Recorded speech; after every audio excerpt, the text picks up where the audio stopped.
রইল ইজ্জত তোর কাহা গইল শান, জরিওটা না রইল তোরা ঈমান। সুদ और रिश्वत पे, सूद और रिश्वत पे कहनो गुमान, हायर मुसलमान कहनो तोर ईमान, हायर मुसलमान कहनो तोर ईमान। कहनो करे छे तू इतना कंजूसी, भूखले मारे छे बगलो पड़ोसी, भूखले मरे छे बगलो पड़ोसी। अरे हरदम तू तोड़े छे, अरे हरदम तू तोड़े छे मुर्गारो रान, हायर मुसलमान कहनो तोर ईमान, हायर मुसलमान कहनो तोर ईमान। कहाँ रइल इज्जत তোর কাহা গইল শান, জরিওটা না রইল তোরা ঈমান। বাপে রই বেটা, বাপে রই বেটা जो सबसे अच्छा, स्कूल भेजे छे ओकरा हमेशा। बापे रोए बेटा जो सबसे अच्छा, स्कूल भेजे छे ओकरा हमेशा। अरे लंगड़ा और घोड़ा को, अरे लंगड़ा और काना को मदरसा में दान, हायर मुसलमान कहनो तोर ईमान। कहाँ रइल इज्जत তোর কাহা গইল শান, জরিওটা না রইল তোরা ঈমান। আপনার ছেলে মেয়েকে দ্বীনি শিক্ষা দেবেন, দ্বীনি শিক্ষা যদি আপনি দেন, কুরআন হাদিসের যদি আপনি জ্ঞান দেন, তাহলে ওই ছেলেটি অবশ্যই জানতে পারবে যে কবরস্থানের কাছে যখন আমি যাব তখন কি করতে হবে, আমার জীবনটাকে কেমন করে কাটাতে হবে, অতিবাহিত করতে হবে। এই জন্য ভাইজান বাপজান আমার, যিনারা পিতা হয়েছেন, মা হয়েছেন, কমপক্ষে আপনার ছেলেকে কুরআন ও হাদিসের জ্ঞান দেন। তারপরে আপনি আপনার ছেলেকে স্কুল কলেজে দেন, ইউনিভার্সিটিতে দেন, কোনো অসুবিধা নেই, কিন্তু ছেলেটা যেন সে দ্বীনি শরীয়তি আমল যেন করতে থাকে। ভাইজান বাপজান আমার, বলছিলাম বিশ্বনবী বলছেন, হে আমার উম্মত উম্মতিরা, তোমরা কবরের জিয়ারত করো, এতে আখিরাত বলে স্মরণ হবে, মরণ বলে স্মরণ হবে। শুধু তাই নয়, আমি যে হাদিসটি পড়েছিলাম, বিশ্বজাহানের তৃতীয় খলিফা, খলিফাতুল মুসলিমিন হযরতে উসমান রাদিয়াল্লাহু তাআলা আনহুকে জিজ্ঞাসা করছেন, মনোযোগ সহকারে শুনেন ভাইজান বাপজান আমার। হে উসমান, আপনার সামনে যখন জান্নাতের কথা বয়ান করা হয় তখন তো আপনি এত ক্রন্দন করেন না, যখন আপনার সামনে জাহান্নামের কথা বয়ান করা হয় তখন যে আপনি এত ক্রন্দন করেন না, কিন্তু যখন আপনি কবরস্থানের পাশে দাঁড় হয়ে যান, কবরের পাশে দাঁড় হয়ে যান, তখন কেন আপনি এত ক্রন্দন করেন? হে আমার, হে খলিফাতুল মুসলিমিন, একটু আপনি আমাদেরকে বলে দেন। খলিফাতুল মুসলিমিন হযরতে উসমান রাদিয়াল্লাহু তাআলা আনহু বলছেন, হে আমার সাথীরা, হে আমার সঙ্গীরা, শোনো, আমি বিশ্বনবীকে বলতে শুনেছি, বিশ্বনবী আমার বলছেন, ইন্নাল কবরা আউয়ালু মানাজিলিল আখিরাহ ফা ইন্নাজা মিনহু আহাদুন ফামা বা'দাহু আইসার মিন হে আমার সঙ্গীরা শুনে নাও, যে ব্যক্তি কবরে নাজাত পেয়ে নেবে সে যেন প্রত্যেকটি জায়গাতে তার জন্য সহজ হয়ে যাবে।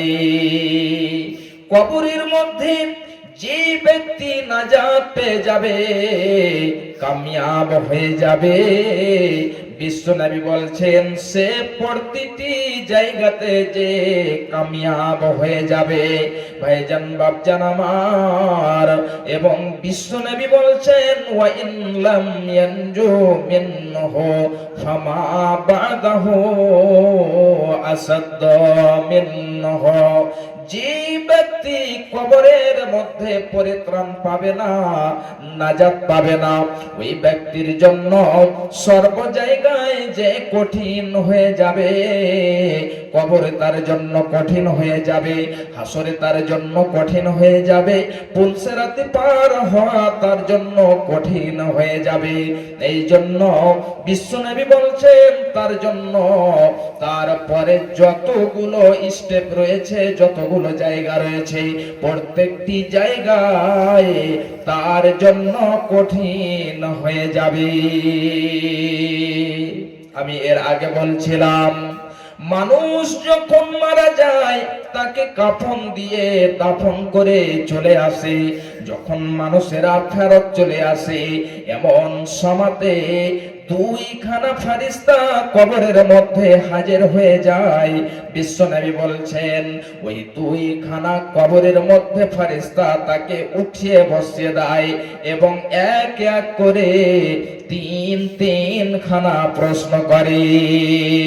যে প্রশ্নগুলো আপনারা জানেন, এই তিনখানা প্রশ্ন যখন সে বলে দেবে, উত্তর যখন সে বলে দেবে, বিশ্বনবী আমার বলছেন যে আকাশ থেকে একটা শব্দ আসবে, তাতে বলবে সাদাকা আবদে, এই ব্যক্তিটি আমার হলো সত্যবাদী। এই ব্যক্তিটি সত্যবাদী, যে কথাগুলো বলছে এই কথাগুলো হলো সত্য। এই জন্য এর জন্য কি করে দাও, ফাফরিসুহু মিনাল জান্নাহ ওয়ালবিসুহু মিনাল জান্নাহ ওয়াফতাহু লাহু বাবান ইলাল জান্নাহ। বিশ্বনবী বলেছেন তার জন্য জান্নাতের বিছানা বিছিয়ে দাও, তার জন্য জান্নাতের বিছানা বিছিয়ে দিয়ে জান্নাতি লিবাস তাকে পরিধান করিয়ে দাও এবং জান্নাতের দরজা তার কবরের দিকে খুলে দাও। যদি আপনি তিনখানা প্রশ্নের উত্তর দিয়ে দিতে পারেন, তাহলে আপনার জন্য জান্নাতে বিছানা বিছিয়ে দেওয়া হবে, জান্নাতি লিবাস দেওয়া হবে এবং জান্নাতের দ্বার আপনার কবরে খুলে দেওয়া হবে। আপনি কিয়ামত পর্যন্ত আরামে থাকবেন। অনেক লম্বা হাদিস, আমি সংক্ষিপ্ত আপনাদেরকে বলি, খুব ভালো করে শুনে রাখুন।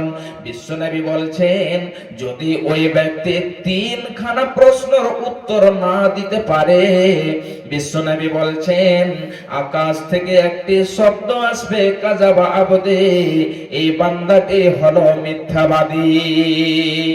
এর জন্য জাহান্নামের বিছানা বিছিয়ে দাও, জাহান্নামের পোশাক দিয়ে দাও। শুধু তাই নয়, জাহান্নামের দরজা তার কবরের দিকে খুলে দাও, যেন সে কিয়ামত পর্যন্ত শাস্তি পেতে থাকে। এমনি করে মানুষদেরকে কবরের মধ্যে শাস্তি দেওয়া হয়। এ আমার ভাইজান, এ আমার মায়েরা, বোনেরা আমার, খুব ভালো করে শুনে রাখুন। বিশ্বনবী আমার বলছেন এই কবরটা কত যেন ভয়ঙ্কর, কবরটা কত কঠিন জায়গা। একটা হাদিস আপনাদেরকে আমি তুলে দেই, খুব ভালো করে শুনে রাখুন। বিশ্বনবী আমার বলছেন হাদাল্লাযী তাহাররাকা লাহুল আরশু ওয়া ফুতিহাত লাহু আবওয়াবুস সামা। খুব ভালো করে শুনে রাখুন। একজন বিখ্যাত সাহাবী, তার নাম হলো হযরতে সাদ বিন মুআজ। এই সাদ বিন মুআজ সম্পর্কে অনেক লম্বা ঘটনা রয়েছে। হযরত সাদ বিন মুআজ খান্দাকের যুদ্ধে একটা তীর লেগে যাওয়ার কারণে তার রক্ত যেন বইতে আরম্ভ হয়েছে। এই রক্ত যখন বের হতে লেগেছে আর সে রক্তটা রুকে না। এবারে যেন আল্লাহর কাছে দোয়া করেছে, হে আল্লাহ তুমি আমাকে অতক্ষণ পর্যন্ত মরণ দিও না, মৃত্যু দিও না, যতক্ষণ পর্যন্ত আমি বানু কুরাইজার শেষ আঞ্জাম না দেখেনি। তাদের শেষে কি হচ্ছে, এই বানু কুরাইজা অতক্ষণ পর্যন্ত যেন আমার মৃত্যু না হয়। আল্লাহ রাব্বুল আলামিন হযরত সাদ বিন মুআজের দোয়াকে কবুল করে নিলেন। খুব ভালো করে শুনুন, এবারে তার যেন রক্ত বন্ধ হয়ে গেল। অনেক লম্বা হাদিস এবারে তারা এসে যেন বলছে যে সাদ বিন মুআজ আমাদের পক্ষে যে ফয়সালা দেবে ওটাই যেন আমরা মেনে নেব। তারা মনে ভাবছিল সাদ বিন মুআজ আমাদের মধ্য থেকে আমাদের সাথে বন্ধুত্ব রয়েছে, আমাদের পরিচয়ের মধ্যে, এই জন্য আমাদের উল্টো আমাদের খেলাফ ফয়সালা দেবে না, আমাদের পক্ষে ফয়সালা দেবে। কিন্তু হযরত সাদ বিন মুআজ রাদিয়াল্লাহু তাআলা আনহু ফয়সালা দিয়েছিলেন ওদের মধ্যে যত যুবক রয়েছে তাদেরকে কতল করে দিতে হবে, এবং যারা এখনো বালেগ হয়নি ওদেরকে গোলাম বানিয়ে নিতে হবে, এবং তাদের যে মেয়েরা রয়েছে, তাদের যে মধ্যে মহিলারা রয়েছে ওদেরকে দাসী বানিয়ে নিতে হবে। হযরত সাদ বিন মুআজ এটা ফয়সালা দিয়ে দিলেন। এবারে ঠিক ওই মতোই আমল করা হলো। তাদের মধ্যে যে যুবকেরা ছিল তাদেরকে কতল করে দেওয়া হলো, এবং যারা ছোট্ট বাচ্চা ছিল ওদেরকে গোলাম বানিয়ে নেওয়া হলো, মহিলাদেরকে মেয়েদেরকে দাসী বানিয়ে নেওয়া হলো। হযরত সাদ বিন মুআজের যখন মৃত্যু হলো, এই সাদ বিন মুআজ সম্পর্কে বিশ্বনবী আমার বলছেন, হাদাল্লাযী তাহাররাকা লাহুল আরশ ওয়া ফুতিহাত লাহু আবওয়াবুস সামা। ইনি হলেন ওই ব্যক্তি যার মৃত্যুর কারণে আল্লাহর আরশ পর্যন্ত কেঁপে উঠেছে। শুধু তাই নয়, তিনার জন্য আল্লাহ রাব্বুল আলামিন আকাশের দরজা পর্যন্ত খুলে দিয়েছেন, এবং উনার জানাজার নামাজে 1-2 নয়, 1-2 হাজার নয়, 70,000 ফেরেশতা তার জানাজাতে শারিক হয়েছে। ভাইজান বাপজান আমার, তাহলে যেই সাহাবীর মৃত্যুর কারণে আল্লাহর আরশ পর্যন্ত কেঁপে উঠেছে, যেই সাহাবীর জন্য আল্লাহ রাব্বুল আলামিন আকাশের দরজাকে খুলে দিয়েছেন, যার জানাজার নামাজে 70,000 ফেরেশতা শামিল হয়েছেন, এমন সাহাবীর সাথে কি ব্যবহার করা হয়েছে? বিশ্বনবী বলছেন, লাকাদ জুম্মা জাম্মাতান সুম্মা ফুরজা আনহু। খুব ভালো করে শুনুন, এমন সাহাবীকে বিশ্বনবী বলছেন কবর চাপ দিয়েছে, কবর চেপে ধরেছে, আবার যেন সেই কবর তাকে ছেড়ে দিয়েছে।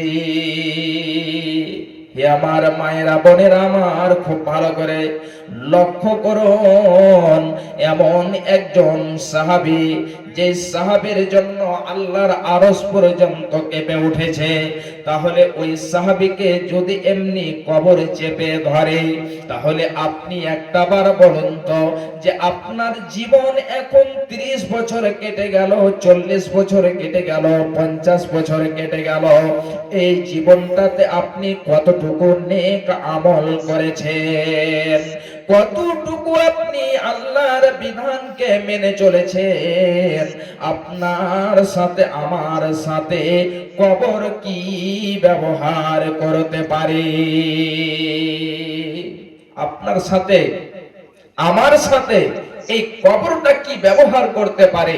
যদি এমন একজন সাহাবীকে কবর চাপ দিয়ে থাকে, চেপে ধরে থাকে, ভাইজান একটাবার আপনি চিন্তা করুন তো, যে আপনার এই জীবনটা যে আপনি কাটিয়ে যাচ্ছেন, এই জীবনটা আপনার কত দামি, কত মূল্যবান। ভাইজান